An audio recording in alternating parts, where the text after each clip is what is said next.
रहने वाली है और ऑक्सीजन की कमी को कैसे फिलहाल दूर किया जाएगा, ये भी उन्होंने बताया। चलिए रौनक व्यास का रुख कर लेते हैं, बीकानेर से जुड़ रहे हैं। रौनक, जब पिछली बार तस्वीरें हमने देखी थी, लापरवाही लोगों की भरपूर नजर आ रही थी, सड़कों पर जाम की स्थिति बनी हुई थी, लोग बिना मास्क के घरों से बाहर निकल रहे थे। फिलहाल क्या कुछ सुधार अब बीकानेर में देखने को मिल रहा है? क्या जो जनता है वो जागरूक हो पाई है? जो स्थिति प्रदेश में बनी हुई है, क्या उसे समझ पाई है? जी बिल्कुल आयुषी, देखिए लगातार हम बात कर रहे हैं, कोरोना का आंकड़ा लगातार बढ़ता जा रहा है, मरीजों की संख्या बढ़ती जा रही है और यूं देखें तो आंकड़ा नए रिकॉर्ड जो है लगातार कायम कर रहा है। लेकिन तमाम चीजों के बीच देखिए आज खबरें जो है वो सुगंध भरी रही, क्योंकि देखिए सड़कों पर लोग कम नजर आ रहे हैं। हालांकि कमोवेश पिछले कई दिनों से लगातार सड़कों पर लोग नजर आ रहे थे, परेशानियां हो रही थी, लेकिन व्यवस्थाओं को जिला प्रशासन के तौर पर अगर बात करें तो बेहद अलर्ट मोड पर किया जा रहा है। देखिए जब बात अलर्ट मोड की करें जिला प्रशासन की तरह, तो मुखिया जो है वो बहुत महत्वपूर्ण हो जाता है। जिला कलेक्टर नमित मेहता मेरे साथ मौजूद है, उनसे ही जानता हूं कि बीकानेर और आसपास के इलाकों को लेकर किस तरह से अलर्ट मोड पर है जिला प्रशासन। सर, जिस तरह से मुख्यमंत्री जी ने कहा है कि गाइडलाइन पालन करवाना, सख्ती से साथ काम करना, मरीजों को दिक्कत ना हो, किस तरह से हम लोग अलर्ट है, काम कर रहे हैं? क्योंकि एक बड़ी चुनौती जो है तमाम लोगों के सामने है। देखिए कोविड, अभी जो कोविड का स्थिति है वो सबके लिए चैलेंजिंग है और हमने भी इसको लेकर सारी जो तैयारियां करनी है वो जो भी राज्य सरकार के निर्देश आ रहे हैं, माननीय मुख्यमंत्री जी के निर्देश है उसके अनुरूप कर रहे हैं। सबसे पहला तो जो एनफोर्समेंट है, जिसके अंदर कि हम लोगों को घर से बाहर निकलने से कम रोके, साथ ही हमारा जो ओवरऑल भीड़ भाड़ है उसको हम कम करें, उसकी भी हम काफ़ी इफेक्टिव पालना कराने की यहाँ पर प्रयासरत है। मैं एसपी साहिबा, हम सब लोग कंटिन्यूसली राउंड्स पे डेली निकल भी रहे, तो एनफोर्समेंट का स्तर भी अच्छा है। मास्क बहुत इंपॉर्टेंट चीज है, तो आप भी महसूस करेंगे कि बीकानेर के शहरों में आप कहीं पे भी जाएंगे तो आपको बिना मास्क व्यक्ति नहीं मिलेगा। 100 में से 95 से ज्यादा लोग आपको मास्क के साथ ही दिखेंगे, तो ये भी हमने काफी इसको कोशिश की है। इसके बाद जो इम्पोर्टेंट चीज आती है वो है इलाज। जो लोग संक्रमित हो रहे हैं, क्योंकि संक्रमण की दर सब जगह बढ़ रही है, तो हमारे लिए भी एक इशू है कि जो लोग पॉजिटिव होके आ रहे हैं, बीमार होके सीरियस पेशेंट्स है, उनको हम अच्छा मेडिकल ट्रीटमेंट दे सके और जो एक ऑक्सीजन की कमी का और जो माहौल बन रखा है वो लोगों के दिमाग में ये बात घर ना करे और उनको ये समझ आए बात को कि सफिशिएंट क्वांटिटी में ऑक्सीजन है। जितने भी मरीज बीकानेर के अंदर जिनको ऑक्सीजन की रिक्वायरमेंट है, सबको ऑक्सीजन उपलब्ध कराई जा रही है। जितनी खपत जहां पर भी है उनको हम प्रॉपर ऑक्सीजन दे रहे हैं, तो कोई भी व्यक्ति बिना ऑक्सीजन या ऑक्सीजन सप्लाई के अभाव में, ये जो एक नोशन लोगों के मन में सब, क्योंकि आप न्यूज पे और सब जगह व्हाट्सएप पे सोशल मीडिया पे देखते हैं, तो किसी को घबराने की आवश्यकता नहीं है।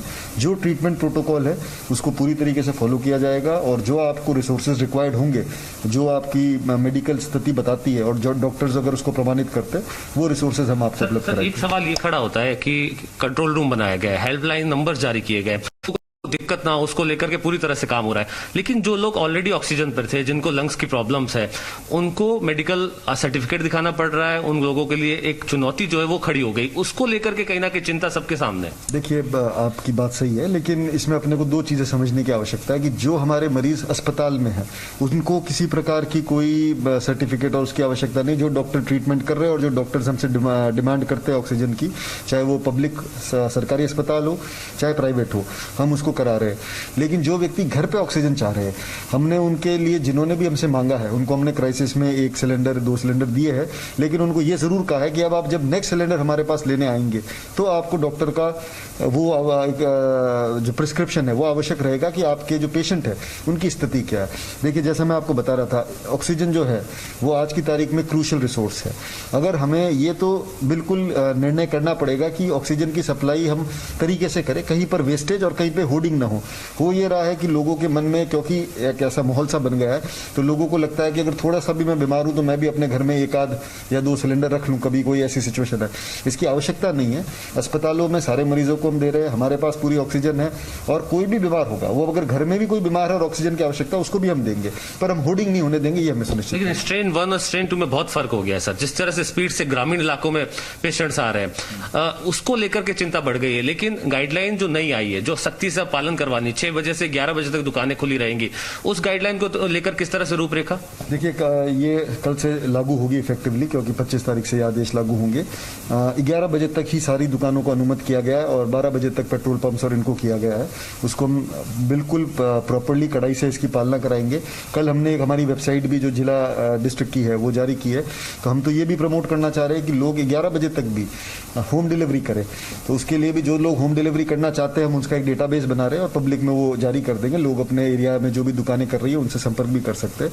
पुलिस भी इसको लेके प्रतिबद्ध है, प्रॉपर तरीके से सब जगह पर हम करेंगे कार्रवाई।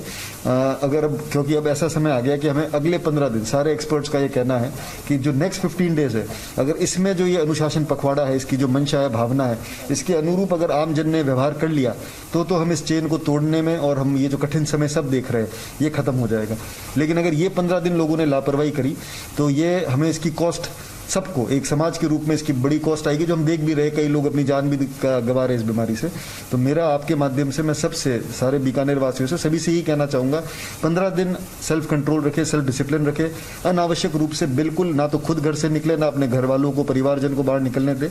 और कोई भी आपको ऐसा इशू आ रहा हो जहां आपको कोई ट्रीटमेंट संबंधी कोई दिक्कत है, हमने आज हमारे जितने भी कंट्रोल रूम्स है उन पे सीनियर ऑफिसर्स, RS ऑफिसर के स्तर के अधिकारी, यहाँ कलेक्ट्रेट में RS ऑफिसर हमने PBM अस्पताल में सब जगह डिप्यूट कर दिए हैं।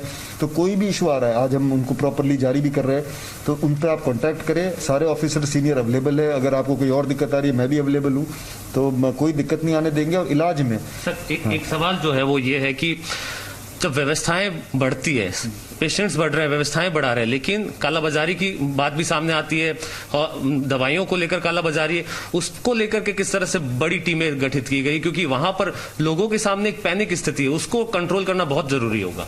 देखिए, मैं एग्जैक्टली आपको यही बात आपके माध्यम से कहना चाह रहा हूँ। होता क्या है कि जब लोगों को लगता है किसी चीज की कमी है तो जो बदमाश लोग हैं वो उसकी कालाबाजारी में लगते हैं, और जो आदमी असहाय महसूस कर रहा है वो सोचता है कि मैं इसे खरीद के अपने सेफ्टी कर लूँ।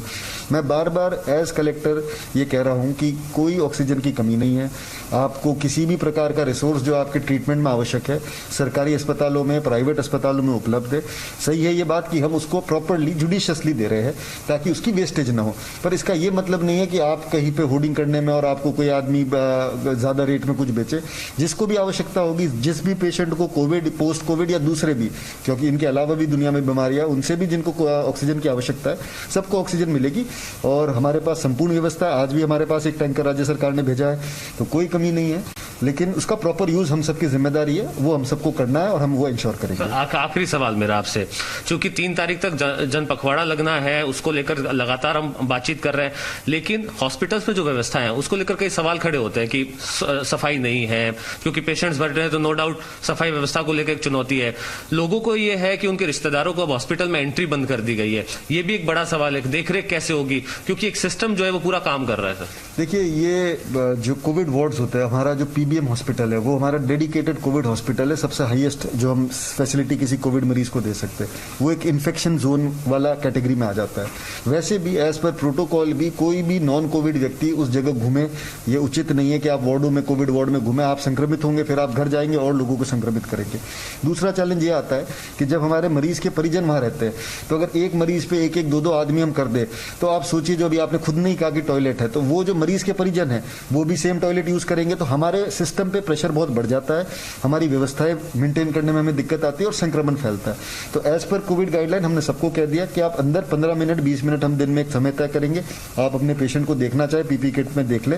और उसके बाद हमने बाहर MCH ब्लॉक के बाहर जो हमारा ये है डेडिकेटेड हॉस्पिटल, उसके बाहर हमने टेंट वेंट लगा के टिन शेड क्रिएट कर दिए।